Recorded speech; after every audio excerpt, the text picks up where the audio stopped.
Почитувани гледачи, се враќаме назад во студиото, втор блок Отворено студио 1 на една многу интересна тема, ментална аритметика, како истата го развива детскиот ум. Токму на оваа тема разговараме со Нина Попадинова, со Алекс Настоски и со мајката на Алекс, Љубица Настоска. Добар ден и добре дојдовте во Отворено студио 1. Добар ден, ви благодарам на поканата и за поддршката што имате, иако сме скоро нови, за поддршката за менталната аритметика и нашето училиште. Така, Нина, вие сте наставник во училиштето за ментална аритметика. На почетокот на овој разговор да ги запознаеме гледачите за што всушност станува збор. Така. Менталната аритметика или оно што го учиме ние во нашето училиште е јапонска техника која што постои со години и е создадена од психолози, педагози, социјални работници.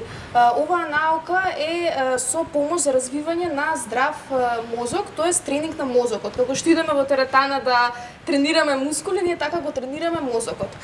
Менталната аритметика се базира на употреба на абакус. Ова е древна алатка абакусот, која што старите јапонци ја користеле и денеска ја користат, бидејќи пресметувањето на неја е многу побрзо него пресметување на самиот дигитрон. Работиме со двете рачиња, значи собираме, одземаме, множиме и делиме, потоа го тргаме абакусот од видното поле и тоа го правиме ментално. Работата со двете рачиња е за да се развијат мозочните хемисфери, затоа што знаеме, работата со левото рачиње развива десната мозочна хемисфера и обратно. Со десното рачиње левата мозочна хемисфера. Работиме со дечиња од 4 до 12 години и тоа не е случајно, бидејќи во тој период од 4 до 12 години се развива 90% од синапсите во мозокот. Значи, што сме направили, или каналчиња лаички кажано, што сме направили, што сме изградиле во мозокот до тогаш, понатаму само го надоградуваме, не можеме да создадеме такви синапчиња или каналчиња понатаму. Така, овие медали и дипломи се токму на Алекс, кој што е единственото дете кое што доаѓа од тетово во оваа школа, а можеби и најдобар меѓу сите нив. Алекс, имавме можност да разговараме со него пред емисијата, малку е срамежлив, меѓутоа се надеваме дека тоа ќе се промени во текот на емисијата. Алекс, би те прашал тебе, ти беше на надпревар, ако не се лажам, во Белград, беше на Олимпијада. Тука, па потоа во Белград. Така, како си помина таму, дали си задоволен од Олимпијадата? Да. Задоволен е, он успеа од 2000 дечиња на Олимпијадата, успеа да заврши трет во оној што е писмен дел. Потоа ќе објасниме како идат и тоа писмениот дел и менталниот дел. Додека да му се разбие онаа трема која што ја има, подоцна ќе ни покаже и како ги решава задачите. Би ја прашал господине Љубица, зошто, што ве потекна да се одлучите да го запишете Алекс на ова училиште? Он од уште многу малечок, значи се интересираше за бројки, со брат му решава, има постар брат, решава постојано задачи и сакајќи да го развиеме тој дел, нели? Ги откривме малец генијалец, школа во која што не е само математиката, значи математиката ни е само помош некој, љубовта кон математика, нели? Се развиваат многу умствените способности, значи меморија, концентрација, се е тоа на подобро ниво. Така. Така, јас сега би се навратила во однос на, ја споменавте Олимпијадата. Алекс добро малку се срамеше, меѓутоа ете подоцна ќе ни открие, се надам како си поминал. Мене ме интересира во однос на тоа како се прават, кои се тие критериуми, на кој начин еве се бира кој ќе оди таму на Олимпијадата. Така. Најпрво, секој дете добродојдено во нашето училиште. Учиме во текот на годината, како што спомнав, ние сме скоро од септември минатата година, сме скоро една година ќе славиме тука. Учиме, доаѓаме до степен во кој што имаме надпревар кај нас. Тој надпревар се одржа на 6.2 во училиштето Никола Карев. Надпреварот е поделен како што се поделени дечињата во групи, според возрастната граница, со што тие пресметуваат во два дела. Едниот дел е ментален дел, оно што го гледате што пресметуваат со речињата, а другиот дел е писмениот дел. Оние најдобрите што ќе се истакна тој ден, бидејќи сите се гениалци кај нас, морам да напоменам дека во писмениот дел за 120 задачи решаваат за 12 минутки. Тоа не збориме за задачки 1 плюс 1, туку збориме за 4 цифрени броеви, 7 во низа, да. Најуспешните од тој надпревар тука кај нас ги пративме на Олимпијада во Белград. Таа оваа година се организираше по 4-ти пат. Единствена Олимпијада во такви размери е на овие простори. Со негде 2000 дечиња имаше во конкуренција во секоја од групите што се. Така да ние успеавме, покрај Алекс имавме пратени 20 на дечиња, од кои што со Алекс успеавме да се вратиме со пехара, другите кои што е огромен успех во менталниот дел меѓу првите 10 завршува. Лина, дали оваа техника ја има и во соседните земји? Да, оваа техника има со соседните земји и сите се водат по малац гениалац. Така ни училиштето ја има во регионов наш во 15 држави.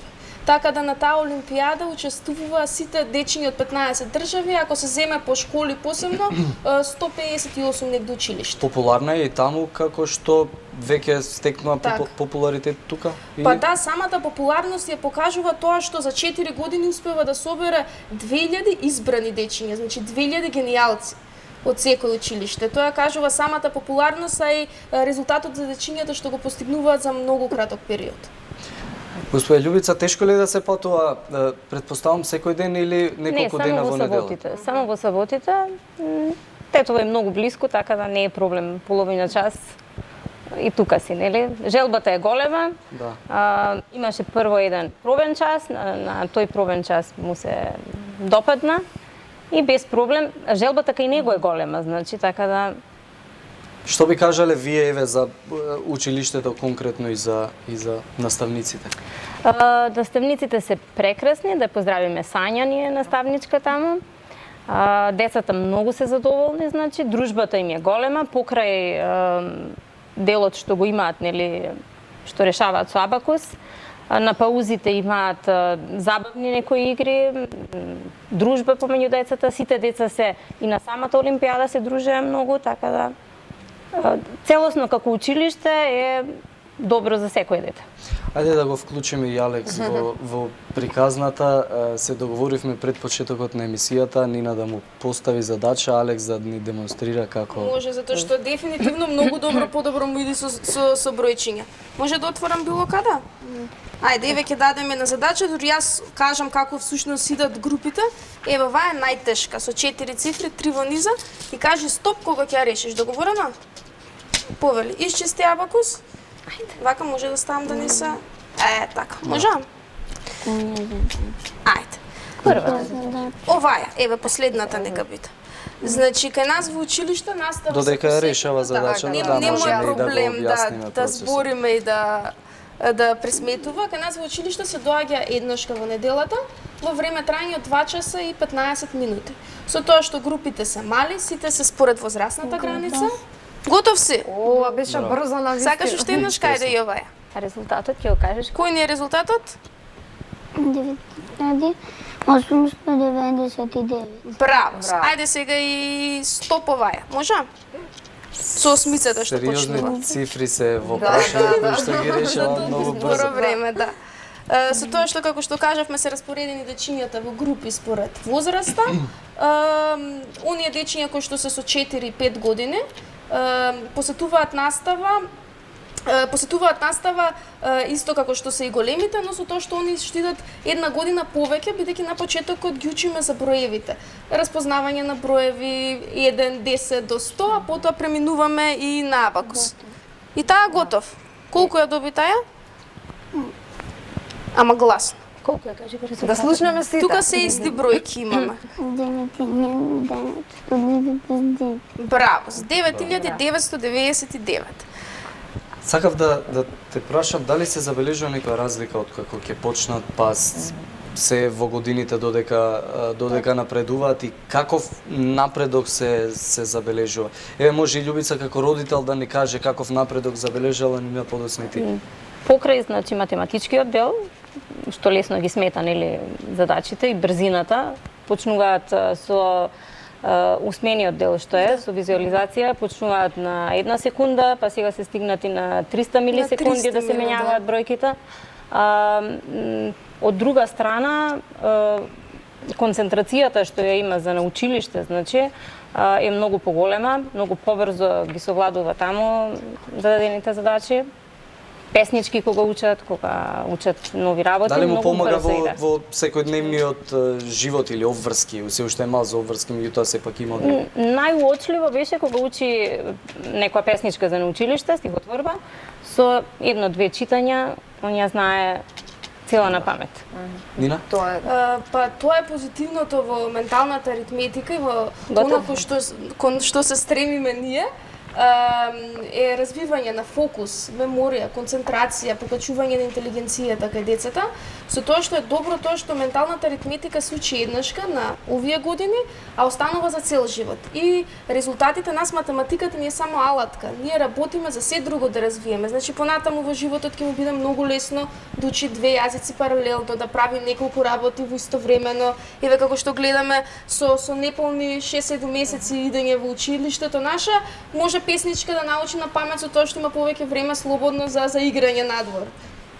Така да придобивките се големи. Јас би го прашала Ева Алекс, бидејќи видовме дека на вистина за многу краток временски период успеа да решиш дури 3 задачи. Така. Сега на почетокот тешко ли беше да се научи овој вид на пресметување? Не? Беше тешко. Беше тешко? Да. Колку време Еве работеше посветено? Едно 10 минути. 10 минути? А споменавте за 6-7 месеци веќе имаше напредок, така? Тоа е на вистина Од ноември почна, за брз временски период, нели можат многу децата да напредуваат. А тебе интересно ли ти е, Алекс, кога одиш на тие часови кога се дружиш со другите дечиња? Ми интересно. Да? Гарчиња да се дружиме, решаваме, па после на пауза ќе играме. Браво, браво. Да, интересно е тоа што нас часовите, иако се доаѓа еднашка во неделата за време трајање од 2 сати, со влагањето кај нас во училиште не го гледаат некако училиштето како забава. Затоа што имаме како вие тука што се дидактички игри, кои што за нив се игри, но се развивање на меморија или за гледаме анимирани филмови, покрај тоа што ги гледаме филмот и поентата, па забележуваме дедото на филмот колку копчиња имал, броиме и ќе забележуваме сите страни. Значи со секоја активност што имаме во училиште, развиваме некој ментален капацитет и ментален склоп, заради тоа толку брзо и кратко време има такви резултати. А за нив тоа има забавно и на забавен начин, како хоби да се дури и они за време на паузите шах играат дечињата, така да. Браво. А ти одамна не сум го слушнал. Така одмарам. Алекс, знаеш ти шах да играш? Да. Да. А што ти е поинтересно, да решаваш вакви задачи или шах да играш? Да решавам задачи. Ај па, браво. Одлично. Кон крајот на разговорот сме, само да ги запознаеме гледачите што можеби ќе ги интересира оваа приказна, каде и кога може да ве најдат. Така, ние сега завршуваме оваа прва школска година. Како што кажавме, го пратиме текот на школската година, работиме со дечињата од 4 до 5 години 3 години по 10 месеци, а со останатите до 12 години 2 години по 10 месеци. Следните уписи или следната школска година не во септември. Уписниот рок ни е во тек, бидејќи имаме голема заинтересираност, па почнавме уште порано со уписи, така да секој што е заинтересиран, што сака да работи на иднината на своите деца, слободно може да ни пише на Facebook и на Instagram, сме како Малац Гениалац Македонија. Ќе ги сконтактираме, ќе закажеме еден бесплатен демо час и тестирање и потоа да си фатат место во една од групите.